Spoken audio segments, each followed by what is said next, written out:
జరిగింది. వారి నాయకత్వంలో జగన్మోహన్ రెడ్డి గారి నాయకత్వంలో మనం ఖచ్చితంగా అన్ని సమస్యలు కూడా పరిష్కరించుకోవడానికి మరి వారు కృషి చేస్తారని చెప్పి కూడా మనకు గట్టి నమ్మకం ఉందని చెప్పి వారికి మరొకసారి కృతజ్ఞతలు తెలియజేస్తాం.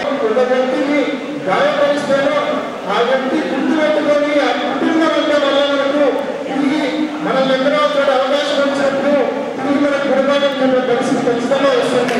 అటువంటిది ఒక వ్యవస్థనే నాశనం చేస్తూ అటువంటి ఒక వ్యవస్థనే పెట్టుకొని చంద్రబాబు నాయుడు నాశనం చేస్తా ఉన్నాడు. మరి ఈ వ్యవస్థను నమ్ముకున్న కోట్లాది మంది ప్రజలున్నారు. వాళ్ళు తిరిగి గుణపాఠం చెప్తే ఎక్కడ పడ్డారో చంద్రబాబు నాయుడు అర్థం కాని పరిస్థితి. కాబట్టి ఖచ్చితంగా ఈ జన్మభూమి కమిటీ మెంబర్ల ద్వారా ఏదైతే అరాచక పాలనకి ముందు చెప్పాలని చెప్పి మీరందరికీ అమలు చేస్తున్నా. అంతేకాకుండా భద్రాలకు ప్రాణవాయువు ఏంటంటే బ్రహ్మంశాల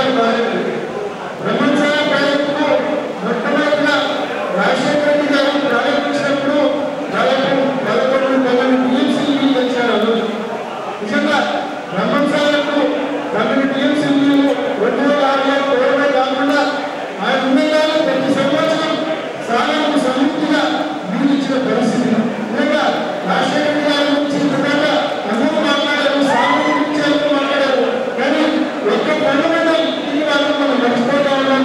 ప్రతి ఒక్కరు ఈ అంశాన్ని గుర్తుపెట్టుకోవాలా. రాయలసీమలో ఉంటున్న ప్రతి వ్యక్తి కూడా ఈ అంశాన్ని గుర్తుపెట్టుకోవాలా. అదేంటంటే పోతిరెడ్డి పాడు ఎంతసేపు ఇస్తున్నా ఏదో పోతిరెడ్డి పాడు ఎంతసేపు ఇస్తానంటే ఒక 500 కోట్లు 1000 కోట్లు 2000 కోట్లు డబ్బు వచ్చిస్తే వచ్చేది కాదు. అదొక రాజకీయ నిర్ణయం. పోతిరెడ్డి పాడు ఎంతసేపు ఇస్తాననేది ఒక రాజకీయ నిర్ణయం.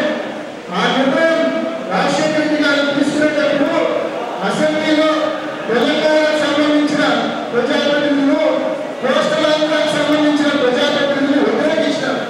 అలాగే అసెంబ్లీలో మీ పిల్లలు కానీ మీ జిల్లా కానీ మీ రాయలసీమ కానీ మీరు తీసుకోవాలనుకుంటున్నా మరి మా అందరికీ అన్యాయం జరుగుతుందని చెప్పి తెలంగాణ కోస్టల్ ఆంధ్రాకు సంబంధించిన నాయకులు గట్టిగా కూడా చేసిన పరిస్థితి రోజు. ఆ రోజు రాజశేఖర రెడ్డి గారు అసెంబ్లీ సాక్షిగా ఒక సమాధానం ఇచ్చినారు.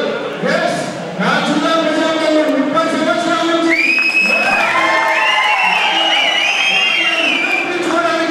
వాళ్ళ రుణం తీర్చుకోవడానికి నేను చేస్తున్నా అని చెప్పి ధైర్యంగా చెప్పడం జరిగింది.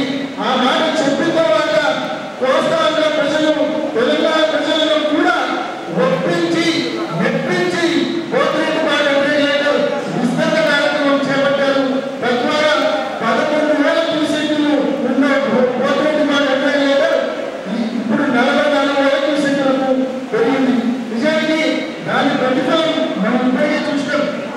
కానీ మన పరిస్థితి ఏంటంటే వెలుగోడు నుంచి మనకి ఇక్కడ కాలంలో మనకి మరమ్మతులు ఎక్కువగా ఉండడం వల్ల మనకు అన్యాయం జరుగుతా ఉంది. కానీ దాని ప్రతిఫలం